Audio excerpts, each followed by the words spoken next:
আমার গায়ের রং দুধে আলতা ফর্সা না, তবে যে আমি কালো এমনও না। আমি এতটাও সুন্দর না যে আমার দিক থেকে চোখ ফেরানো যাবে না, তবে আমি এতটাও কুৎসিত না যে আমার দেখতে ইচ্ছা করবে না।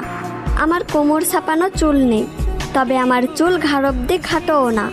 আমি হয়তো অনেক সুন্দর রান্না করতে পারি না, তবে যে আমি মোটেও রান্না পারি না এমনও না।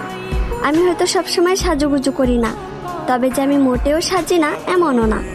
আমি হয়তো সব কাজ গুছিয়ে করতে পারি না, তবে যে আমি কাজ করতে পারি না এমনটা না। আমি হয়তো ওভার স্মার্ট না, তবে আমি স্মার্ট না এমনটাও না। আমি হয়তো সবকিছু সুন্দরভাবে বোঝাতে পারি না, তবে যে আমি কাউকে সম্মান করতে পারি না এমনটা না। আমি হয়তো পদ্মাশীল না, তবে যে আমি বেপদ্দায় চলাফেরা করি এমনটা না। আমি হয়তো সব দিক দিয়ে পারফেক্ট না, তবে কারোর জীবনে আনপারফেক্ট এমনটাও না।